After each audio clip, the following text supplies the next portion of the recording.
ہندوستان کا کون سا ایسا شہر ہے کہ جہاں صوفیوں نے اپنے وجود کی برکتیں نہ بکھیری ہوں؟ یہ ہم اس وقت سورت میں ہیں۔ گجرات کا سورت بھی صوفیہ کی بستی ہے اور یہاں بہت بڑے بزرگ ہیں۔ حضرت خواجہ دانا ولی رحمۃ اللہ علیہ کے نام سے آستانہ مشہور ہے اور اسی کا گیٹ آپ دیکھ رہے ہیں۔ یہ پورا آستانے کا کیمپس ہے۔ حضرت خواجہ سید جمال الدین نقشبندی رحمۃ اللہ علیہ کے نام سے بھی جانے جاتے ہیں، لیکن خواجہ دانا کے نام سے صوفیاء کرام میں ہر خاص و عام آپ کو خواجہ دانا کے نام سے جانتا ہے، اور اس کی وجہ یہ ہے کہ آپ کے پیر و مرشد نے یہ خطاب آپ کو عطا فرمایا تھا۔ جس طرح سے حضرت خواجہ قطب الدین بختیار کاکی نے ایک مرتبہ بابا فرید الدین مسعود گنج شکر کو بابا فرید کہہ کر کے پکارا تھا تو فرید الدین پوری دنیا میں بابا فرید کے نام سے مشہور ہو گئے۔ اسی طرح سے پیر و مرشد کے یہاں سے جو بھی خطابات ملتے ہیں، اللہ رب العزت ان میں ایسی برکتیں عطا فرماتا ہے کہ پھر مرید انہی خطابات کے ذریعے پوری دنیا میں مشہور ہو جاتے ہیں۔ تو نقشبندی سلسلے کے بہت بڑے بزرگ ہیں حضرت خواجہ سید جمال الدین نقشبندی رحمۃ اللہ علیہ، لیکن خواجہ دانا کے نام سے جانے جاتے ہیں۔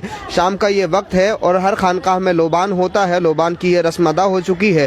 ہمارے ساتھ اس خانقاہ کے صاحب سجادہ جناب سید برہان الدین فیصل میاں کے نام سے جانے جاتے ہیں، وہ ہمارے ساتھ موجود ہیں۔ استقبال کرتے ہیں جناب آپ کا۔ دوسری طرف ہمارے ساتھ ڈاکٹر سید شاداب حسین رضوی صاحب بھی موجود ہیں۔ سب سے پہلے تو میاں آپ یہ بتائیں کہ آپ کا جو سلسلہ نسب ہے، یعنی حضرت خواجہ سید جمال الدین نقشبندی رحمۃ اللہ علیہ کا جو سلسلہ نسب ہے وہ کیا ہے، کہاں سے آئے تھے اور پھر کیا پورا سلسلہ ہے، تفصیلات؟ السلام علیکم ورحمۃ اللہ وبرکاتہ۔ میں سجادہ نسین حضرت خواجہ دانا کی بارگاہ میں سید برہان الدین عرف فیضل بابا، آپ کا سجرہ آپ کے والد خواجہ محمد بادشاہ پرداپوش سے ملتا ہے۔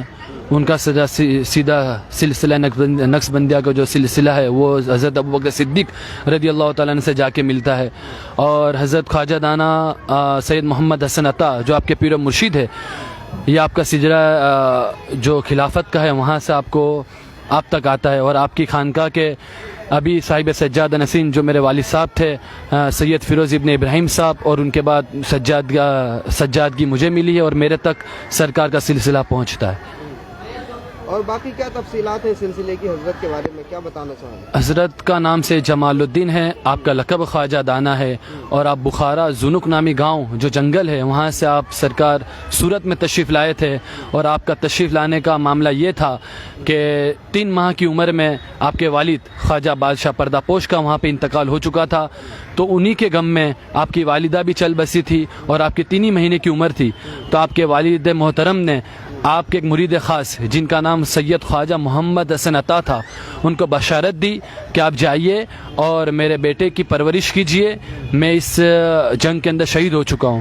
تو آپ کے جو پیر و مرشد خواجہ محمد حسن عطا آپ کو ڈھونڈنے کے لیے خوارزم کا جنگل ہے وہاں پہ جاتے ہیں، تو ایک جھپڑی کے اندر آپ کو پاتے ہیں، پھر وہاں سے آپ سرکار کو لیتے ہیں، اور اسی وقت آپ کو یہ فکر ہو گئی کہ اب سرکار کو دودھ کون پلائے گا۔ اس وقت دایا کا زمانہ تھا، تو آپ کے پیر و مرشد خواجہ محمد حسن عطا صاحب آپ کو ایک جگہ پر رکھتے ہیں اور دایا کی تلاش میں نکل پڑتے ہیں۔ پورا جنگل ڈھونڈ لیتے ہیں لیکن کوئی دایا نظر نہیں آتی ہے۔ تو جب صبح سے گئے تھے، پھر شام کا وقت ہو چکا تھا، تو شام کو آپ ریٹرن اسی مقام پر آتے جہاں پر آپ نے حضرت خواجہ دانا کو چھوڑا ہوا تھا۔ جب قریب آتے ہیں تو دور سے کیا دیکھتے کہ کوئی جنگلی جانور آپ کو کھانے کی کوشش کر رہا تھا، تو آپ اور تیزی سے قدم بڑھانے لگتے، بھاگ کر جا کر دیکھتے تو ایک لنگڑی ہرنی آپ کو دودھ پلا رہی تھی، اور اسے دیکھ کر آپ سمجھ گئے کہ یہ اللہ کی جانب سے ایک لنگڑی ہرنوں کو حکم ہوا ہے اور وہ آپ کو دودھ پلا رہی ہے۔ تو اسی طریقے سے جب تک آپ کا دودھ پینے کا زمانہ رہا، ایک لنگڑی ہرنی نے آپ کو دودھ پلایا، صبح شام 2 وقت آتی تھی اور سرکار کو دودھ پلاتی تھی۔ جب تک آپ کی دودھ پینے کی عمر رہی، سرکار نے اسی لنگڑی ہرنی کا دودھ پیا ہے، اور سرکار غالباً 12 سال تک جنگل میں رہے۔ اور آپ کا جنگل کا معاملہ یہ تھا کہ سرکار ایک جگہ پر بیٹھ جاتے تھے اور اللہ کا ذکر کرتے تھے، تو وہاں پہ شیر، چیتے، جانور، جو بھی جنگلی جانور تھے وہ آپ کے ساتھ اللہ کا ذکر کرتے تھے۔ پھر ایک مقام ایسا آیا کہ اللہ کی جانب سے آپ کو حکم ہوا کہ آپ ہندوستان کے اندر جائیے۔ ہندوستان کے اندر ایک شورش باب المکہ کے نام سے یہ شورش سے جو مشہور تھا اس ٹائم پہ، تو آپ کو باب المکہ کے حکم ہوا تھا کہ آپ یہاں پر جائیے۔ تو آپ سب سے پہلے آپ آئے تھے آگرہ کے اندر، آگرہ میں آپ تشریف لائے، اور وہاں سے آپ آئے بروڈا۔ وہاں سے کانپور، اس کے بعد اب سورت آئے. سورت آپ کو اتنا پسند آیا کیونکہ سورت بندرگاہ تھا، یہاں سے لوگ حج عمرہ کے لیے جاتے تھے. اور سورت ابھی جہاں پہ حضرت خواجہ دانا کا مقام، یہ سینٹر ہے سورت کا، تو سرکار نے یہیں پر اپنا جلوہ افروز یہیں پر قائم ہو گئے. اور سرکار کا سفر کرنے کا معاملہ یہ رہا تھا کہ جب آپ اس جنگل میں تھے خوارزم کے، تو آپ کے پیر و مرشد خواجہ محمد حسن عطا اور آپ نے دونوں نے مل کر ایک جھوپڑی بنائی تھی. تو آپ کو اللہ کا حکم ہوا کہ آپ سورت کی سرزمین پر جائیے. تو جب آپ نے جو سفر طے کیا تھا، وہ اس سفر کے اندر اسی پنجرے کو حکم دیا تھا حضرت خواجہ دانا نے کہ آپ مجھے آگرہ میں لے چلو. تو جب سرکار نے اسے حکم دیا، تو جس طریقے سے آج ہم سفر کرتے گاڑیوں میں، گھوڑوں پر، ہوائی جہاز میں، پلینوں میں، تو اس طریقے سے اس ٹائم پہ سرکار نے سفر کیا تھا اس پنجرے کے اندر. تو پنجرہ اڑ کے آیا تھا آگرہ، وہ آگرہ سے اڑا تھا، پھر آپ آئے تھے کانپور، وہاں سے آپ آئے تھے بروڈا، اور بروڈا سے سورت آئے تھے، پھر سورت سے بروڈا گئے تھے، پھر سورت آئے تھے. تو سورت میں جو آپ کا معاملہ رہا تھا، وہ جتنے بھی آپ نے سفر کیے آپ کی حیاتی میں، اسی پنجرے میں سفر کیے. تو پنجرہ آج بھی آپ کو دکھائی دے گا. یہاں پہ سرکار خواجہ دانا کی جو جامع مسجد ہے، اسی کے باہر آپ کا پنجرہ مبارک ہے. اور جانکاری کے لیے میں آپ کو یہ بتا دوں کہ عرس کے موقع پر جب صندل شریف صاحب سجادہ کے گھر سے آتا ہے، اس وقت 4 کرامتیں ہوتی ہے. پہلی کرامت یہ ہے سرکار کی کہ رات میں 10 بجے کے وقت آپ کا درگاہ کا جو دروازہ ہے وہ معمول مطلب بند کر دیتے ہیں صاحب سجادہ، میرے والد صاحب. اس کے بعد ہم لوگ تمام ہی حضرات ہمارے خانقاہ شریف پہ جاتے ہیں. خانقاہ سے ہم لوگ شندل مبارک لے کر جب یہاں پہ آتے ہیں، تو جب تک صاحب سجادہ اپنا یہاں پر قدم، یہ سرکار کی چوکھٹ ہے، یہاں پہ قدم رکھتے ہیں، اس وقت یہ 4 کرامتیں ہوتی ہیں. اگر ان کی فیملی کا کوئی بندہ آگے آ جاتا ہے تو کرامت رک جاتی ہے، اور پھر صاحب سجادہ نشین آگے آتے اور یہ کرامتیں ہوتی ہے. سب سے پہلی کرامت یہ ہے کہ آپ کا جو چاندی کا دروازہ ہے وہاں پہ جب آپ جا کے دیکھ سکتے چوکھٹ پر، اسے لوک کیا ہوتا ہے، وہ اپنا آپ کھل جاتا ہے. ہاں، اور جو سرکار کے گنبد کے اوپر ایک پنجہ مبارک شریف ہے، یہ پنجہ 3 مرتبہ سلامی بھرتا ہے سرکار کو عرس کے موقع پر، صندل کے موقع پر. اور تیسری کرامت یہ ہے کہ آپ کو وہ دکھائی دے گا ہونچ اچھلتا ہے، ہونچ کا جو پانی ہے وہ اچھلتا ہے.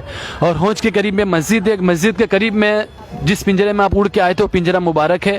وہ پنجرہ اپنی جگہ سے اٹھ جاتا ہے، جیسے ہوا میں اڑتا ہے نا، اس طریقے سے تھوڑا سا اپنی جگہ سے اٹھ جاتا ہے. یہ 4 کرامت ہے. یہ صرف عرس کے موقع پر، صندل شریف کے موقع پر رات میں دکھائی دیتی ہے، اور تمام کرامتیں ایک ساتھ ہوتی ہے. آپ کو 4 کرامتیں دیکھنے تو 4 سال آنا پڑے گا اس کے لیے.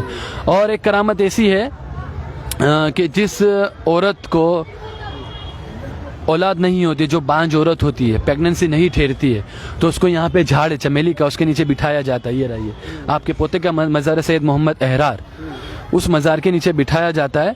تو 5-10 منٹ اس لیڈی کو بٹھاتے، پھر 2 چمیلی دیتے، وہ چمیلی اس کو دودھ میں ڈال کے پلا دینی ہوتی ہے. تو 5 جمعرات کے بعد اس کو حمل ٹھہر جاتا ہے. یہ کرامت ہے سرکار کی. اور سرکار سے جو نسب چلا ہے مجھ تک آیا ہے. اور میرا نام سید برہان الدین عرف فیضل بابا نقشبندی ہے. میرے والد صاحب کا نام سید خواجہ فیروز ابن ابراہیم صاحب ہے. ان کے والد کا نام سید خواجہ ابراہیم صاحب ہے. اسی طریقے سے سلسلہ چلا ہے حضور خواجہ دانا تک، ان سے لے کے چلا ہے رسول پاک تک.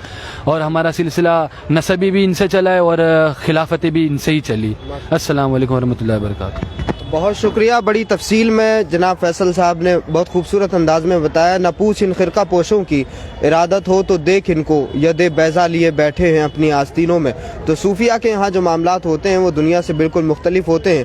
اور جس طرح سے ابھی فیصل میاں نے بتایا کہ یہاں اگر کسی کو اولاد نہ ہوتی ہو تو وہ خواتین بھی یہاں آتی ہیں، اور اللہ رب العزت اس روحانی ڈاکٹر کے ذریعے ان کو اولاد بھی عطا فرماتا ہے. تو اگر آپ مادی ڈاکٹرز پر یقین رکھتے ہیں اور تصوف کے ان بادشاہوں پر آپ کو یقین نہیں ہے تو آپ کو اپنے عقیدے کی درستگی کی ضرورت ہے. فیصل میاں کتاب کے حوالے سے کچھ بتانا چاہ رہے ہیں جو حضرت کی سوانح حیات پر ہے. جی فرمائیں. ابھی جو بھی میں نے بیان کرا، جو بھی میں نے آپ کو تفسیری جو بھی بتائی ہے، وہ تمامی سورت خواجہ دانا نقشبندی کے نام سے جو کتاب نکلی ہے، جس سے مولانا عبدالرشید صاحب نے شائع کی ہے، یہ حقیقت صورت کے اندر سے، اور تمامی دوسری بھی جو کتابیں ہیں جیسے تاریخ صوفیہ گجرات ہے، حقیقت صورت ہے، اور گلشتان صورت، یہ تمام کتابوں کا اخذ کیا ہوا. اس کے اندر آپ کو یہ کتاب میں تمامی جو بھی لکھا ہوا تمامی تصریحات ہے وہ تمامی مل جائے گی آپ کو.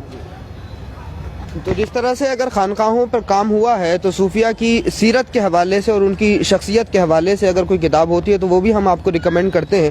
تو یہ کتاب آپ کو پڑھ سکتے ہیں, سیرت حضرت خواجہ دانا صورت. تو یہ کتاب پڑھ کر کے آپ حضرت کے بارے میں مزید جان بھی سکتے ہیں. ڈاکٹر سید شاداب حسین رضوی صاحب کیا پیغام دینا چاہیں گے گجرات کے اس دربار سے؟ بسم اللہ الرحمن الرحیم وبہ نستعین. السلام علیکم ورحمۃ اللہ وبرکاتہ. پیغام آپ نے ابھی دیا کہ جن مستورات کو بچہ نہیں ہوتا وہ یہاں کے علاج کرائیں, جنہیں مادی ڈاکٹر پر یقین نہ ہو وہ ان روحانی ڈاکٹروں کے یہاں آئیں. تو بے شک ان کے یہاں یہ وہی لوگ ہیں جو اللہ کے بہت ہی مقرب بندے ہیں. انہی کے یہاں نہ دھرم دیکھا جاتا نہ ذات دیکھا جاتی. یہاں تو غریب نواز کا ایک پیغام ہے, محبت سب کے لیے, نفرت کسی سے نہیں. اس کے تحت ہر کسی کو فیضیاب کیا جاتا ہے. اور وہی فیضیابی کی ایک کڑی یہ بھی ہے کہ جو بھی یہاں آتا ہے اپنی مراد لے کر آتا ہے, اور اسے نہ پھر آدھار کارڈ لینا پڑتا ہے, نہ اسے الٹرا ساؤنڈ کرانا پڑتا ہے, نہ اسے کوئی جا کے دوائی کھانی پڑتی ہے, نہ اسے جا کے مہینے 2 مہینے کا کورس کرنا پڑتا ہے. اسے صرف 5 جمعراتیاں آنی ہیں اور 5 دونی 10 چمیلیاں کھانی ہیں. اور الحمدللہ اللہ کے رب العزت کے فضل و کرم سے ان محبوب بندوں کے وسیلے سے اللہ رب العزت انہیں اولاد عطا فرماتا ہے. تو وہ اولاد تو اللہ عطا فرماتا ہے مگر وسیلہ انہی بزرگوں کا ہوتا ہے. یہی وہ ڈاکٹر ہوتے ہیں جو ان کو بانجھپن ختم کر دیتے ہیں.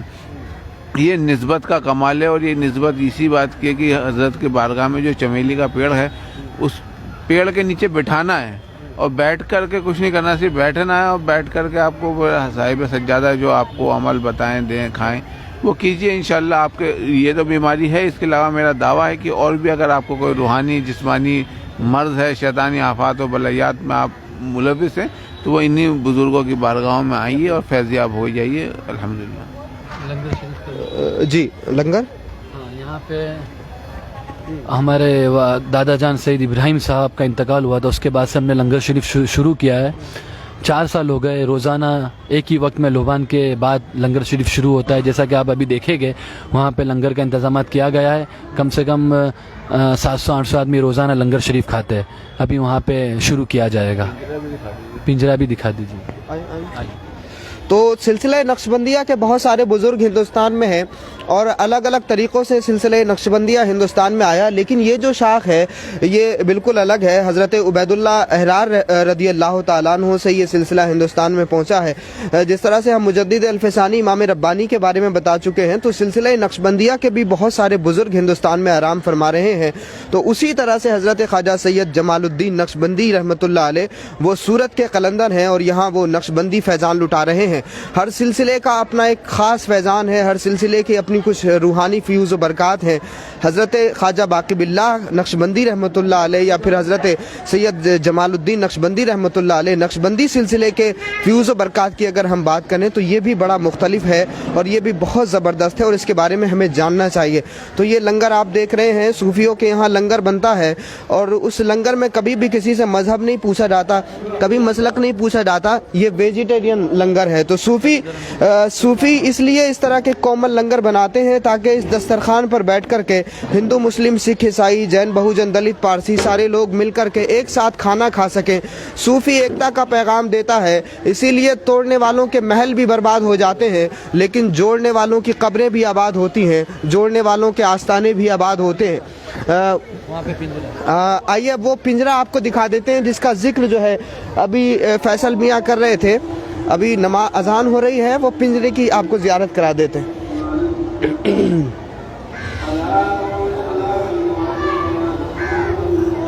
کہاں پہ؟ ادھر.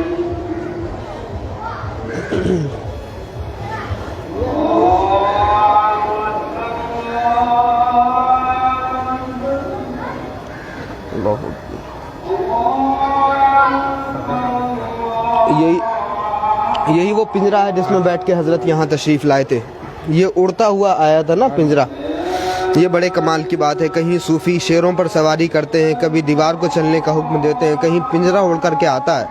تو یہ صوفیوں کے لیے کوئی بڑی بات نہیں ہے, کیونکہ جب بندہ خدا کا تابع ہو جاتا ہے تو زمین و آسمان کی ہر شے اس بندے کی تابع ہو جاتی ہے. تو ضرورت ہے کہ ہم اپنا رشتہ دنیا کی سب سے بڑی طاقت کائنات کو پیدا کرنے والے رب سے جوڑیں. تو یہ چیزیں صوفیوں کے لیے بہت آسان ہیں اور اسی لیے جو ہماری عادتوں میں نہیں آتی صوفیہ کی خانقاہوں میں وہ کرامت کے طور پر ہمیں دیکھنے کو ملتی ہے. تو اس وقت آپ اذان ملاحظہ کر رہے ہیں, بڑا روحانی ماحول ہے. آنگن میں حضرت خواجہ سید جمال الدین نقشبندی رحمۃ اللہ علیہ کے آنگن میں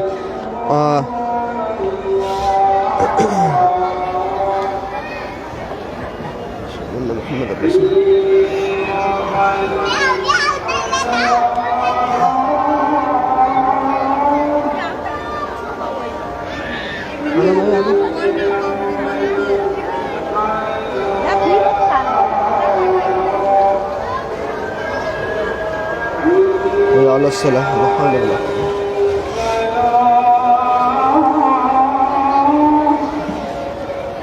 حي على الفلاح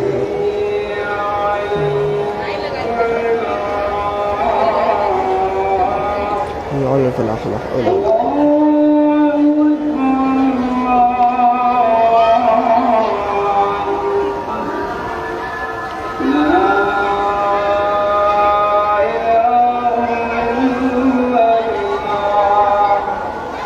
اللهم رب هذه الدعوة التامة والصلاة القائمة آت حضرة سيدنا محمد الوسيلة والفضيلة والدرجة الرفيعة وبعث مقام محمود الذي وعدته ورزقنا شفاعته يوم القيامة إنك لا تخلف الميعاد برحمتك يا أرحم الراحمين.